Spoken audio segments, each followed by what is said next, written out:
Please stand for the Pledge of Allegiance. I pledge allegiance to the flag of the United States of America and to the republic for which it stands, one nation, under God, indivisible, with liberty and justice for all. This being the first meeting of the year, I turn the chair to our attorney, Doug Masson. All right, election of officers. First, we'll open the floor to nominations for council president.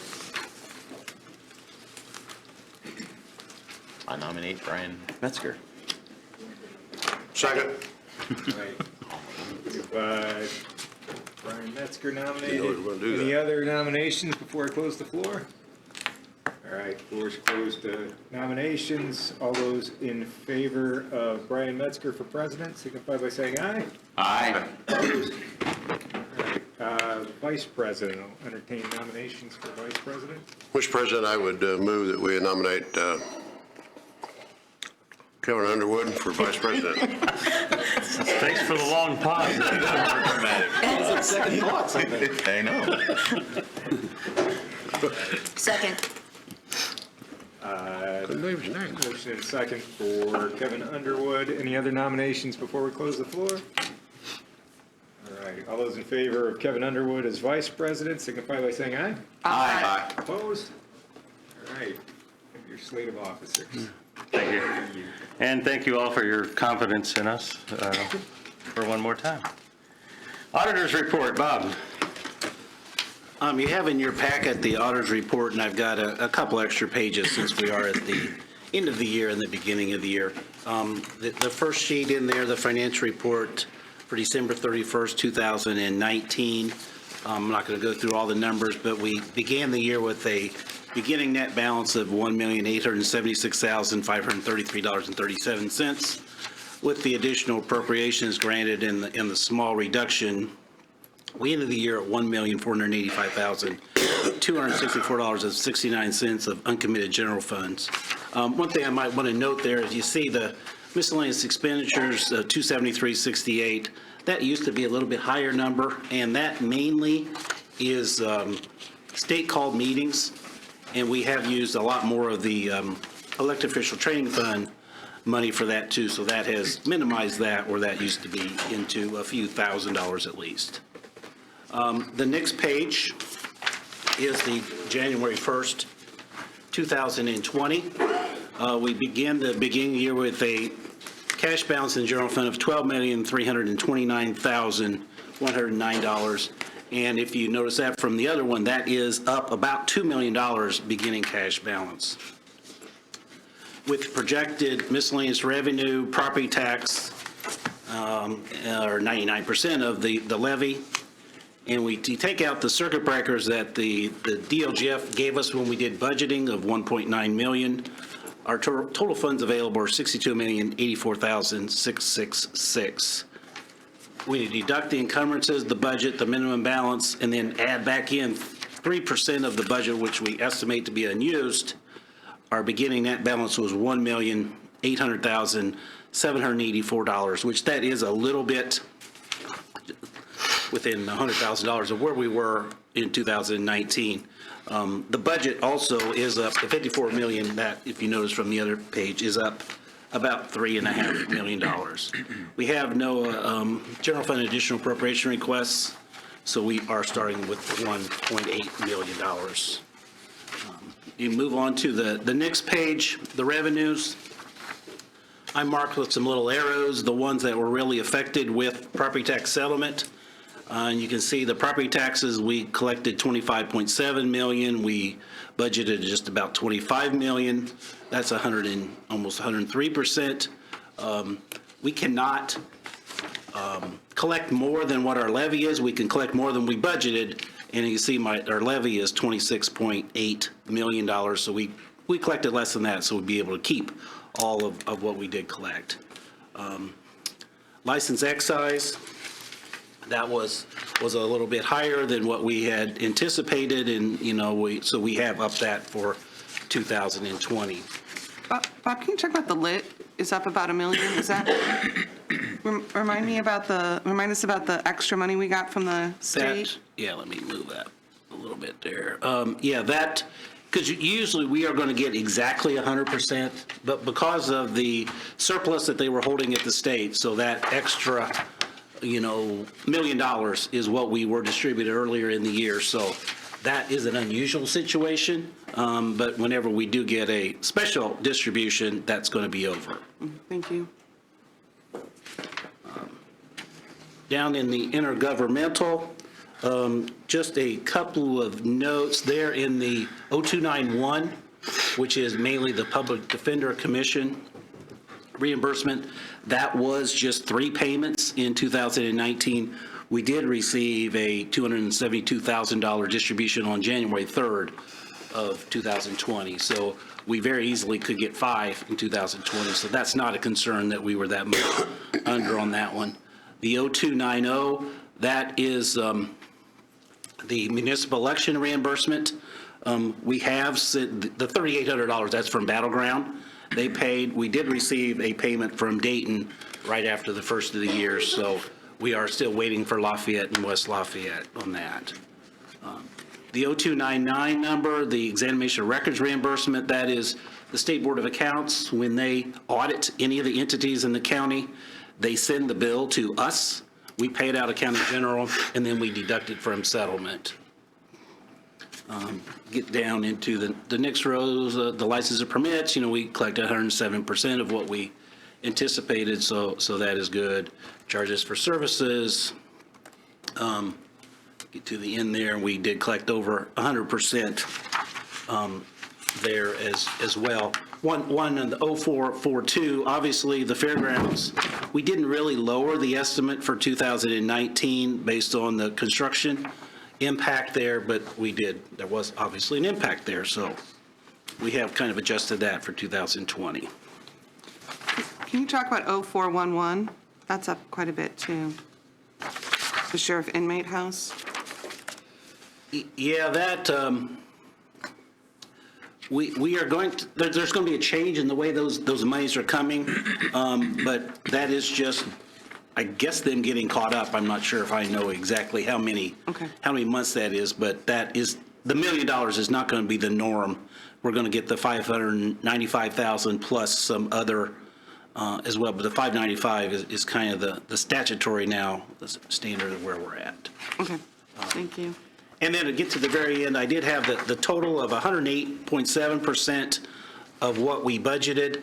When I deduct out the audit fees and then the tax refunds, which is the 0731, and that again, that's property tax refunds that we pay out of county general when we're paying the taxpayer back, and then proportionally that is withdrawn from people's settlements, so we do get that money back at settlement, the 1.4 million. So anyway, if I deduct those two things, we still at 105% of what we did budget. So we did really well on the revenue side. Going through the fund balances on the general fund, we are at, again, the $12.3 million. So we're doing well there. Cume Bridge receives property tax money as well as Cume Cap, 1135 and 1138. So Cume Cap is something we do need to keep an eye on, because that we did have some issues with the budget, and we can't tap into that too much, but maybe we can do something. Lit Public Safety is going to help a little bit there. 1171 in Major Bridge. Again, that's a 1-cent tax rate, and we have spent a little bit of money out of there, but basically that's untapped, so when the first major bridge expense needs to come, we will have money available. Reassessment is 1188. That has a property tax rate, and we do have a little bit lower cash balance than we did at the beginning of 19. Moving down to next, 4620 is the jail lease, and the jail lease is obviously where we're paying the payment to the leasing company, who then pays our bond payment. We still have 3 payments left, and so we have $622,000, and you see the next line, the 4630, we have the reserve of 116. So there is going to be a little bit reduced amount of property tax levy in 2020.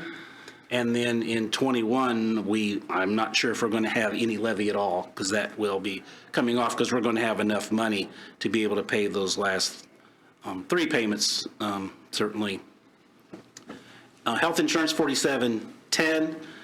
We did go down a little bit, not anything substantial, but we did pick up, I believe it's like $2.6 million of cash during 2019. And 4930, which is the solid waste district, that again, it has property taxes, and so that has a nice balance.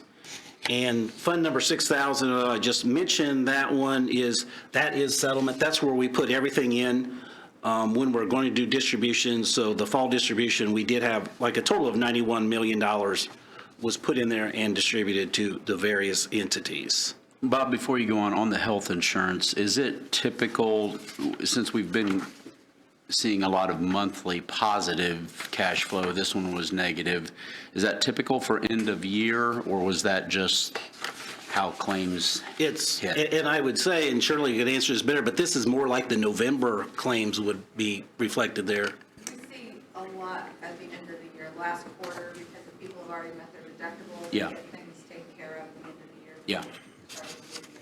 Pretty standard. Yeah, thank you. And we will, talking about the health insurance, we will probably, when we do the income tax distributions, we will probably then also, just to be a timing for us, we will do, since we had the $1 million coming out of here into the general fund, we will do that 1/12 each month. So there's going to be a little bit of impact with that, not having that $1 million out there. And then also the interest was going to the general fund as well. All right.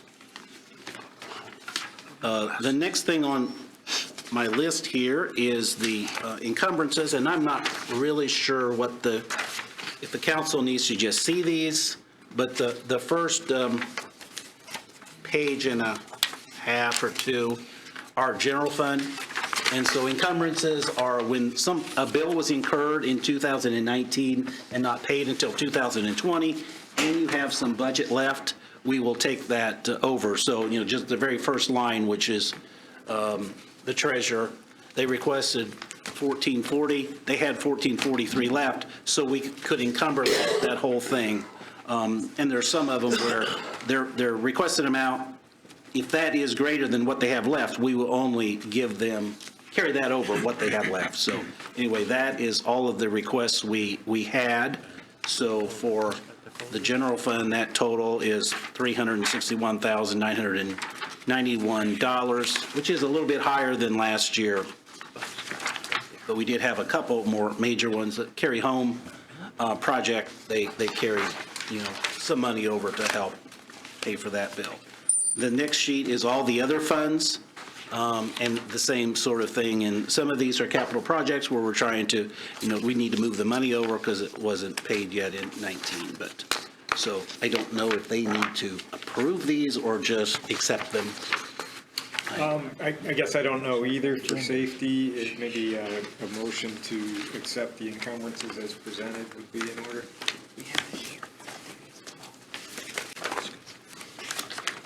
Mr. President, I move that we accept the encumbrances as presented.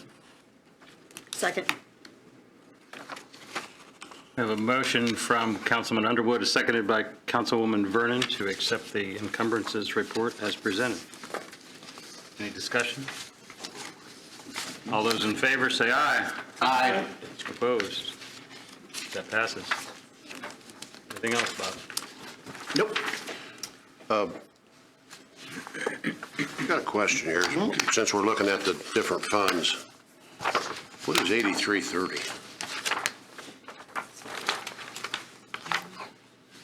Help America Vote. What the heck is that? That was one that I was maybe going to highlight in my little group next time, but that has to do with, I believe, disabilities at the voting sites. $1,900. So $1,925 there, but that's my recollection of that one. So my tax dollars goes to this? Well, this was a grant, Okay.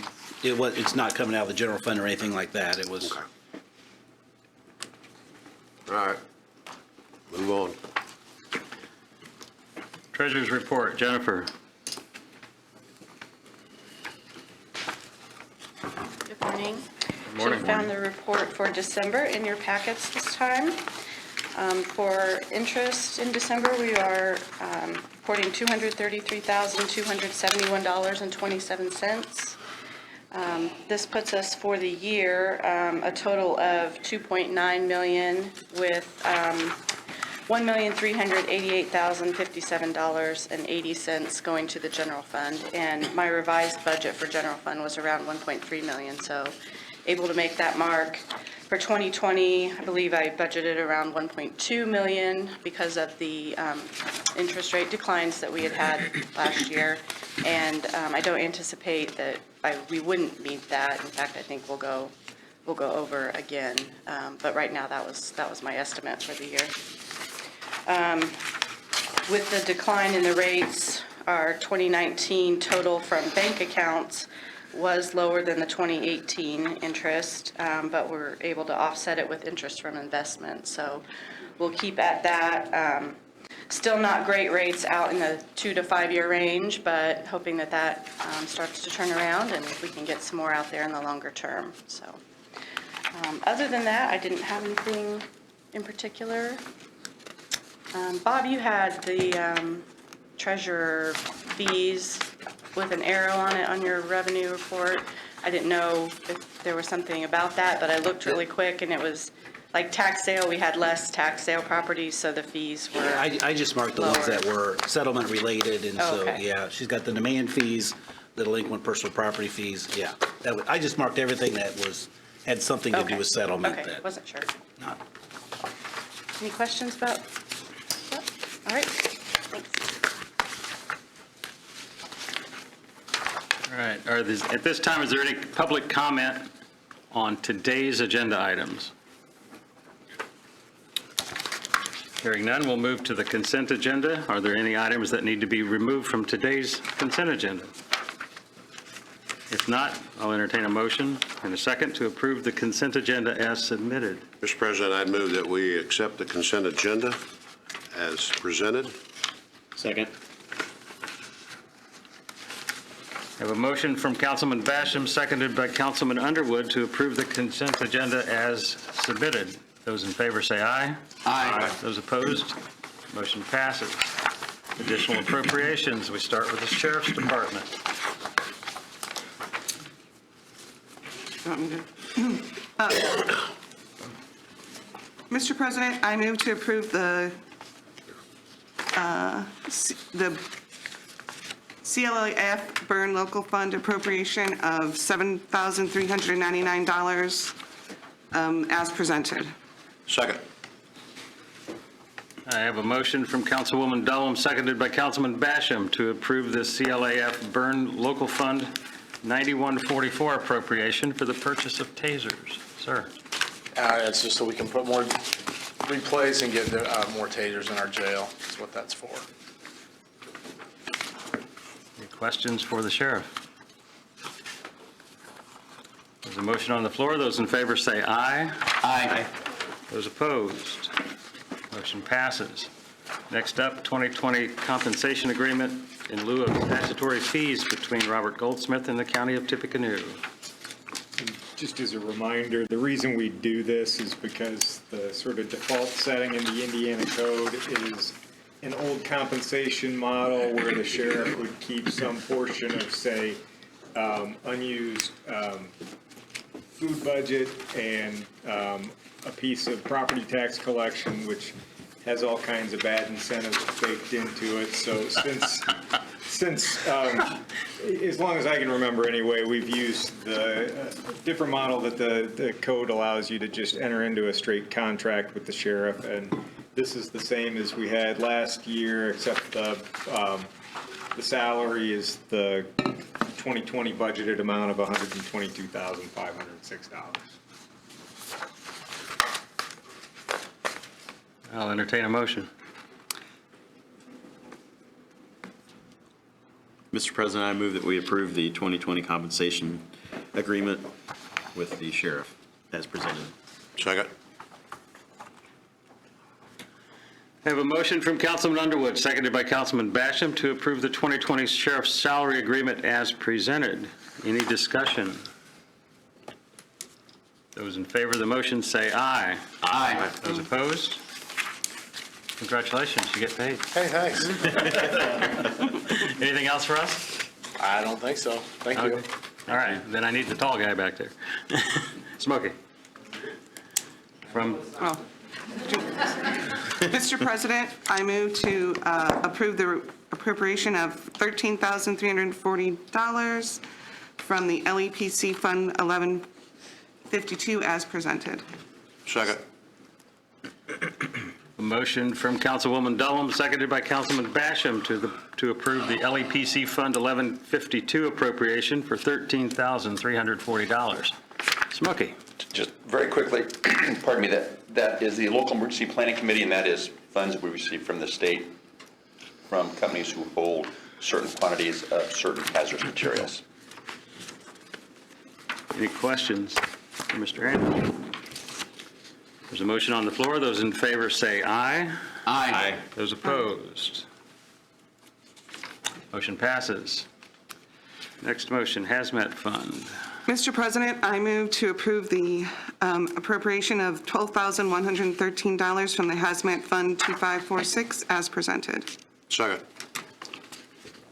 We have a motion from Councilwoman Dullum, seconded by Councilman Basham, to approve the Hazmat Fund 2546 appropriation for $12,113. And these are funds when our hazmat team goes out and mitigates a spill of some sort. By law, we're able to bill for those, and that is where that money goes into that fund. Very good. Any questions? There's a motion on the floor. Those in favor say aye. Aye. Those opposed, same sign. Motion passes. Mr. President, I move to approve the appropriation of $70,050 from the Hazard Warning Fund 4940 as presented. Second. Second. Motion by Councilwoman Dullum, seconded by Councilman Basham, to approve the Hazard Warning Fund 4940 appropriation for $70,050. That is largely for the outdoor warning sirens that we have. The commissioners put $40,000 a year. I'll just remind them in that fund every year. Okay. Any questions? There's a motion on the floor. Those in favor say aye. Aye. Those opposed, motion passes. Mr. President, I move to approve the appropriation of $18,809 from the Emergency Deploy Fund 8726 as presented. Second. We have a motion from Councilwoman Dullum, seconded by Councilman Basham, to approve the Emergency Deployment Fund 8726 appropriation for $18,809. And that again, that is funds that do roll over year after year from past deployments where we're reimbursed by FEMA. Okay, any questions? There's a motion. Those in favor say aye. Aye. Those opposed, motion passes. Thank you, Smokey. Thank you much. Yes, They sir. still have hazmat. Do they have hazwhopper? That HazWhopper is for the private industry, so we're under a different standard, but that is for like fixed facilities. But yes, they do. Me too. Thank you. Yeah, thank you. Community Corrections, Jason. Morning. Oh, Mr. President, I move to approve the appropriation of $3,483,833 from the Community Correction Fund 1122 as presented. Second. And you have an update. Correction. We have a correction on Oh. that. Did you get a new, everybody should have gotten a new sheet this Do you want morning. me to redo that? Yeah, What's I'm the- sorry. These all match up. Where's the aren't they? total? On the, They don't exactly. The new total is $2,614,633. Say it again, 2 million. $2,614,633. What was corrected? The initial, So from. There was a whole different sheet that you should have received this morning. about 800,000, isn't it? Yeah, and from the original, 800,000? from other supplies down, those have been readjusted. Oh, yeah. I apologize for the last- for the last minute Last 4 items. corrections on these. This is our 2020 user fee budget. Corrected. And these are outlined, the pay lines are outlined for DOC requirements. Okay. Lisa, would you like to restate your motion? Sure.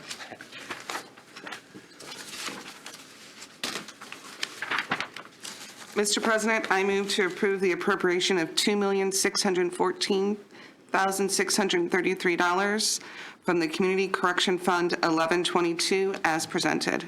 Second. Thank you. I have a motion from Councilwoman Dullum, seconded by Councilman Underwood, to approve the Community Corrections Fund 1122 CFY20 appropriation for $2,614,633. Any questions for Jason? Just, this will roll into the salary statements, but can we get a reset on where we ended up at budget time? We talked about raises for county employees that aren't funded by community corrections and getting the calendars in sync. I don't believe we moved forward with that. No, So we are in sync. okay, so how is that working now going into 2020 again? I guess I understand your question. Is everybody on a calendar year now? Yes. Both, yes, everybody is on calendar year. So this anticipates the raise that was granted to other county employees. Yes. They also receive it effective January 1? Yes. Okay. Very And good. our DOC budget is now also on calendar year instead of fiscal year. Okay. Thank you. But Yep. All right, any other questions? We have a motion on the floor. Those in favor say aye.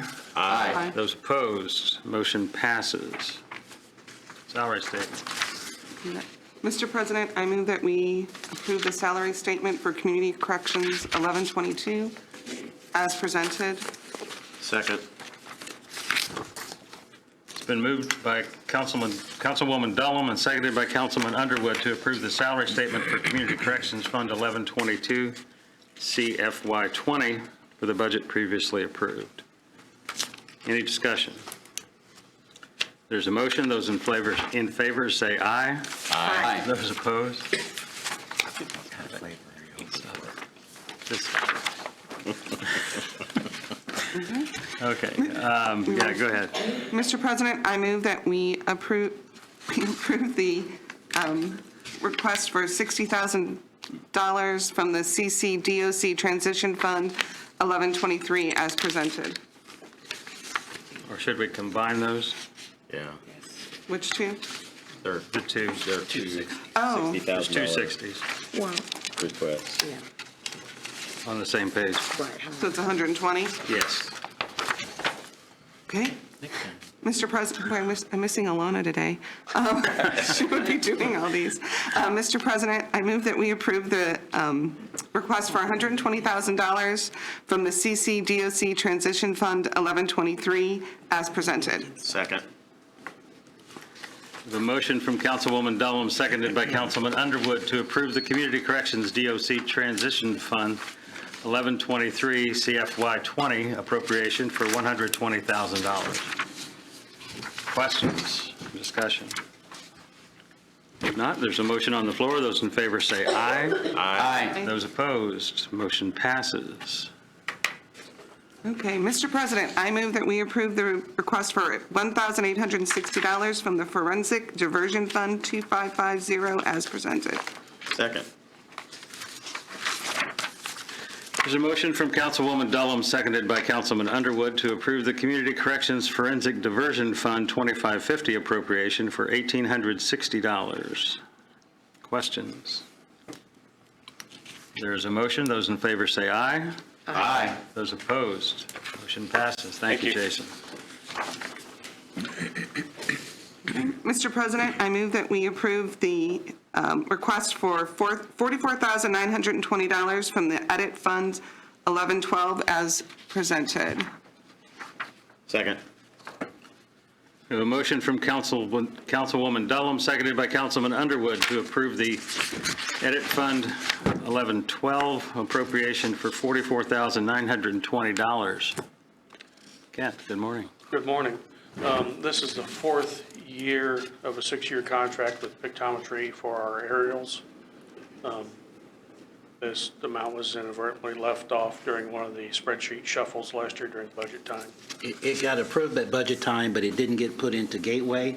Okay. And state approves things based on Gateway, so they did not approve it, they just didn't see it. So it's just putting back to what we did at budget hearings.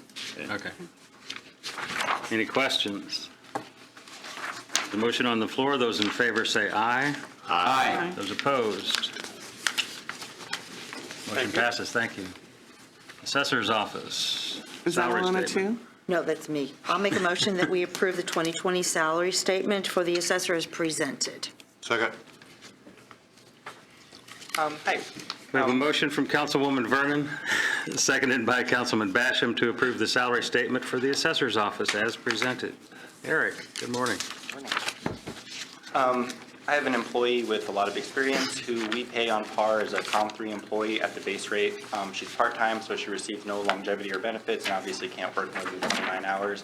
But the fairest thing seemed to be just to pay her the same rate that other people are doing to perform the same work, given her experience. And I did not realize that the COM3 base rate with the 2020 salary grid had exceeded $20, which was my max that I set at budget time. So this is just to raise the max pay for that part-time job from $20 to $20.50. Any questions for the assessor? Hearing none, if there's a motion on the floor, those in favor say aye. Aye. Those opposed? Motion passes. Thank you. Health Department. Mr. President, I move that we approve the 2020 salary statement for the Health Department for the project coordinator as presented. Do you want me to do both of them or all of them? Do we have a part-time as well? Is there two separate sheets? Yeah, you can do them both together. And then also the all part-time up to $20 per hour as presented. Second. We have a motion from Councilman Underwood, seconded by Councilwoman Vernon, to approve the salary statements for the Health Department as presented. Good morning. Morning. Do you have any questions about it?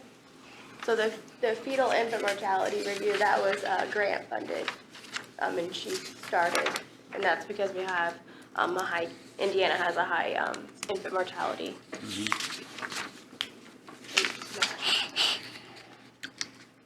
Any questions? There's a motion on the floor. Those in favor say aye. Aye. Those opposed? Motion passes. Probation Department. Mr. President, I move that we approve the salary statement for the DOC Grant 9513 as presented. Second. We have a motion from Councilwoman Dullum and seconded by Councilman Winger to approve the salary statement for DOC Grant 9513 CFY20 budget as approved in the consent agenda.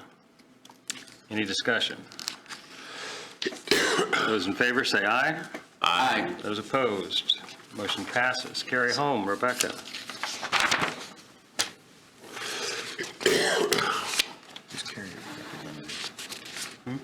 Oh, that's Alana too, right? Mr. President, Mr. President, I move that we approve the Carry Home 2020 salary statement as presented. Second. Been moved by Councilwoman Dullum, seconded by Councilman Underwood to approve the salary statement for Carry Home as presented. Good morning, how are you? Good morning. This coordinates with the transfer in the consent agenda. So we had a clinical director who was on contract. That position was vacated. We've been unable to find someone to fill that on a contractual basis. So we would like to revive that into a position with existing funds within our budget. And so that salary statement corresponds with that want and need. Any questions for Rebecca? There's a motion. Those in favor say aye. Aye. And those opposed? Motion passes. Thank you. See, you make a mistake once and it happens again. Okay, committee reports. He's waving his hand. No? Committee reports? Yeah.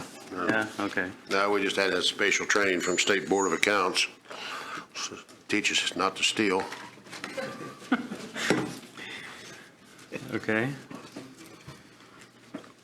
So you had board training. Anything Had else? board training last night at the fire station in Romney. All right. Any other committees? Unfinished or new business? Council assignments. We will finish that when we have a new member and distribute those next month. Again, if anybody has any requests for changes, let me know, and we'll do that next month. What else? Anything else? Well, one thing I can't find this in the statute, but Board of Accounts mentioned to us at our last training session, we do transfers within the same series, like from part-time to overtime without going to council. They said that we should get the approval of the council for the auditor to do that. So I guess if I could just have a motion to allow us to do transfers within the same series of an appropriation. That was something that they said, if you just do it at the beginning of the year, that would probably be appropriate. That it appears to be statutory, but if we could just get that approval from council would maybe be appreciated. Okay. Mr. President, I move that we allow the auditor to make the within-series transfers for 2020. Second. And Bob, one more time, define series.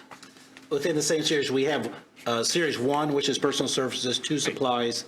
And so if you have something, if you want to go from office supplies to printed forms, we don't bring that to council, we just do that. Yep. They bring us a form, we just do it. Yep. So that's what we're Yep. we're asking the authority to do. Yep.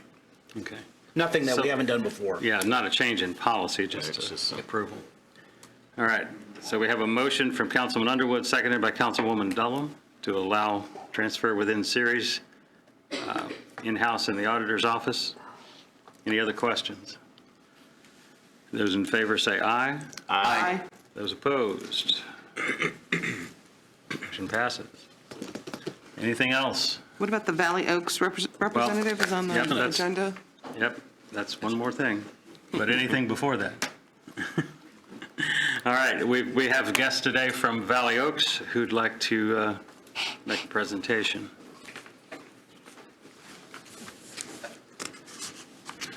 Good morning. Thank you very much. Morning. I'll wait just a minute to have them pass out the information. Thank you.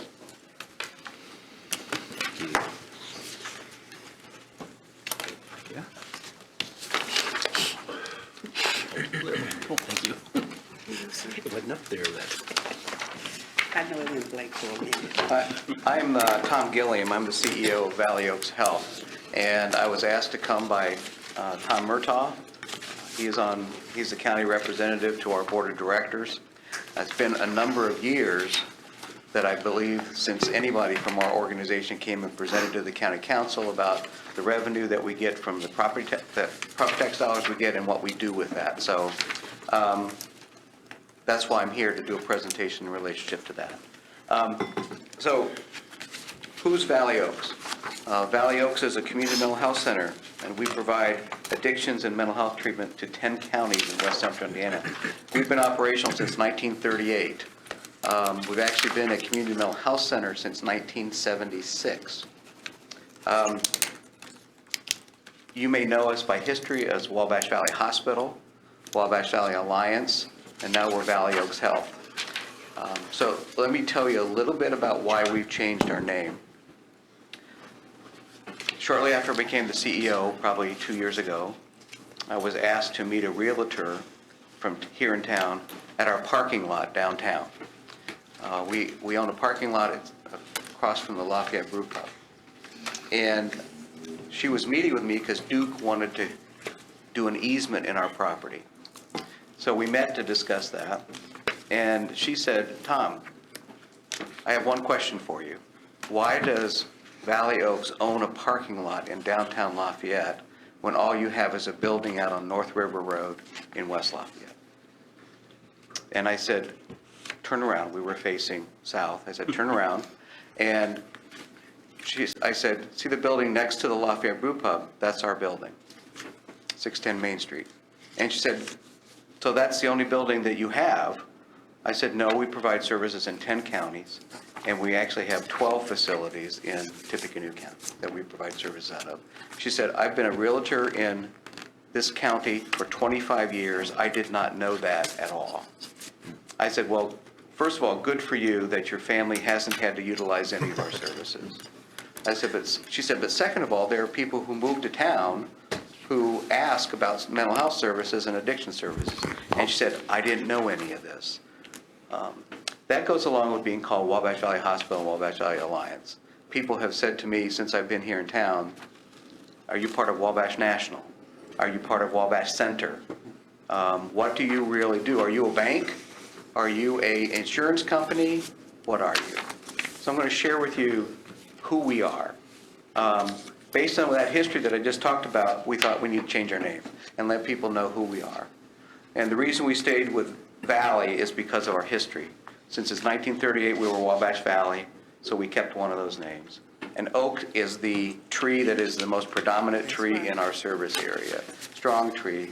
And we have health because we want to help everyone with the health that of their life. So last fiscal year, now we operate on a fiscal year. You were talking about calendar year versus fiscal year.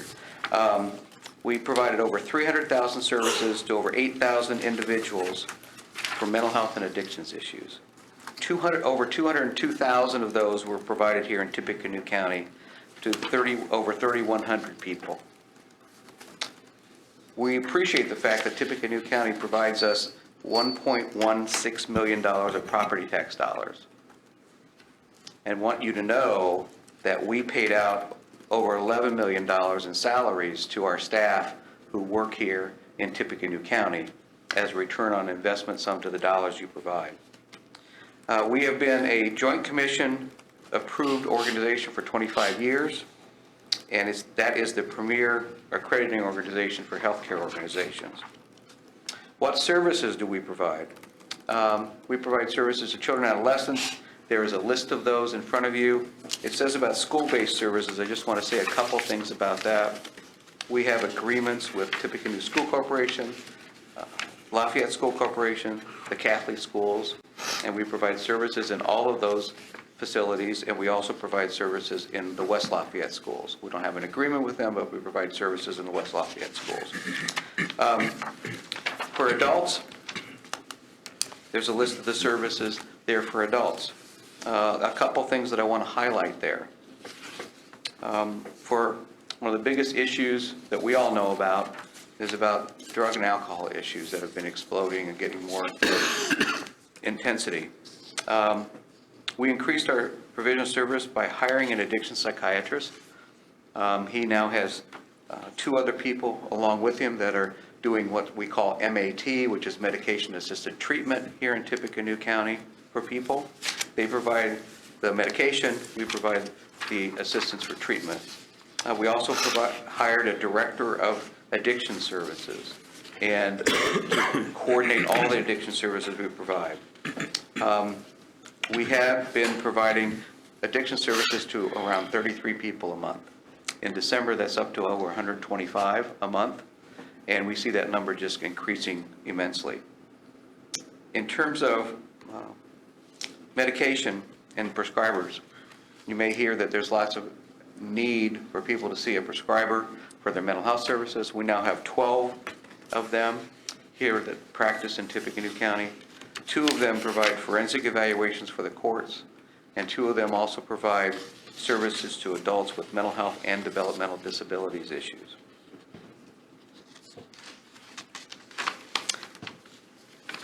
As I said, we have a bunch of locations.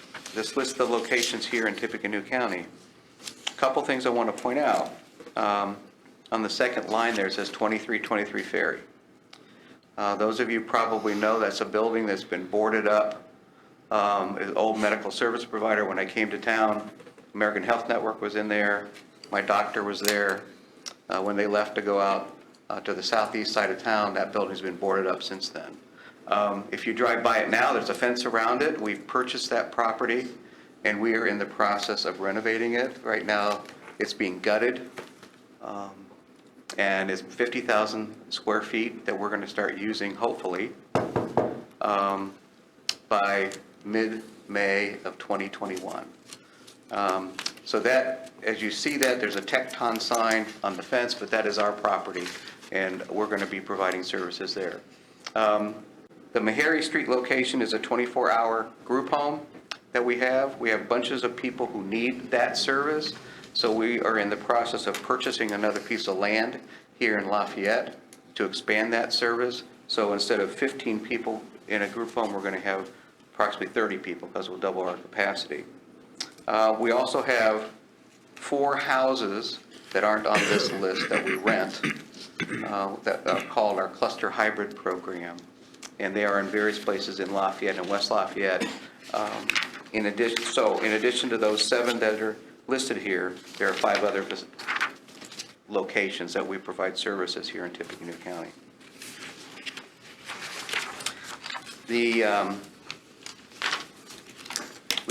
Our plan is to be an employer of choice with focusing on recruitment and retention. We have been very successful about retaining our staff. That was something that we didn't do a good job about before. That was one of our focuses. We're down to 18% turnover rate at this point. One of the good and bad things about letting people know who we are and where we are and that we're out there to provide services is that people are finding us. And you may hear that we aren't able to provide all the need. I will say that's true. We're really close to having all the staff hired in our budget that we have in place, and we know we're going to have to hire more staff because there are more people coming in for services. So recruitment is a huge issue. And we changed our name and our logo. One of the things we also did not do historically a lot of good work with was it says community ownership. We were not historically at the table to have conversations with people about mental health issues and addictions issues. That is something that we're about now. And if we can provide the service ourselves, great. If we want to be collaborative with providing the services with somebody else, that's fine as well.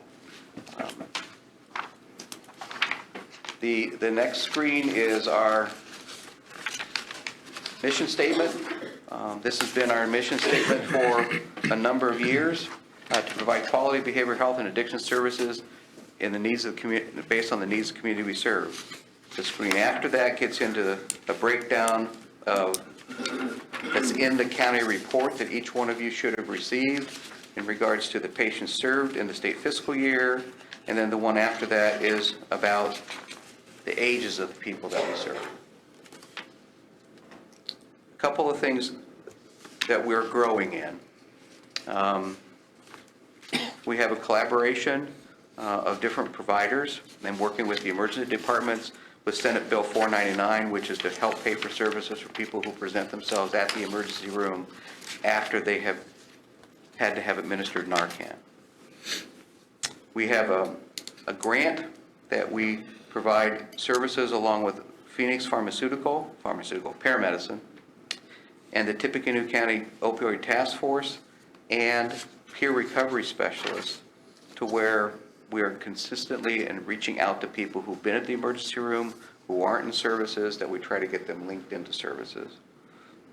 We have a very new expansion of agreement with the Tippecanoe School Corporations to post clinical jobs and hiring staff to work in their schools. We have an agreement with the Franciscan program, which is Empath, which is not a psychiatric inpatient unit, but people go there for 24 hours or less. And the goal is 80% of those people do not end up in a hospital psych unit, but they come back into the community. We have a very collaborative arrangement with them to work with the people when they come out. Lafayette Transitional Housing Center, has opened for people to live there, but their other services are going to be opening before long. We're actually going to have a couple offices there. Our homeless case management staff are going to be located there along with the LTHC staff. Jason came up and talked about community corrections. I'm active on the Community Corrections Advisory Board. Our Director of Addiction Services has worked out some collaborative services that we're providing at community corrections for people who have addictions issues. And we are providing some services at this point at the Tippecanoe County Jail for people from our Seriously Mentally Ill program, our ACT program, who are housed there. We worked an arrangement out with the sheriff, with Quality Correctional, and with the county commissioners for our staff to go in there and administer medications.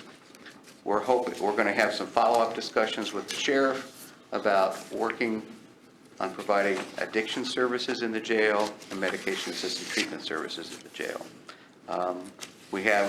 Hopefully we'll have a meeting with the director of the Division of Mental Health about that. The latter part of April, he's coming to town for a meeting. The sheriff and I are coordinating times to meet with him. We have an ongoing task in front of us and provide lots of services to lots of people. If I come back next year, you will see that the numbers I presented about the number of people getting services in fiscal year 19 that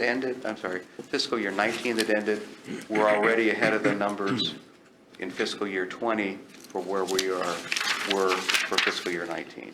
So there'll be more services to more people that present themselves.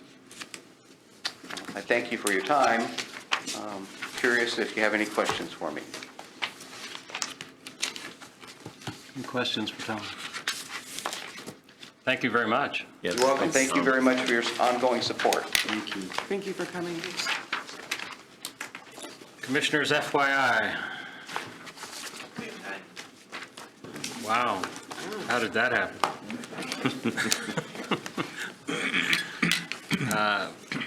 Any other? Amber? Good morning. Just real quick from the Extension Office, some updates. 4-H is spearheading the efforts to kind of reinvent the old ag days. Last time it was the ABCs of Agriculture with McCutcheon FFA. So that'll happen at the fairgrounds at the end of February. And then with Agriculture and Natural Resources, Karen is partnering with local conservation organizations and both city governments to do the Tippecanoe Invasive Cooperatives Task Force. So they have a planning meeting at the end of the month. I've got flyers, so how can we better manage some of those invasive species in Tippecanoe County? So I'll keep you posted about both of those. All right. Thank you. Is there any additional public comment at this time? Seeing none? There's one more motion. I move to adjourn. Second. We're adjourned. Thank you all. Thanks. Thank you.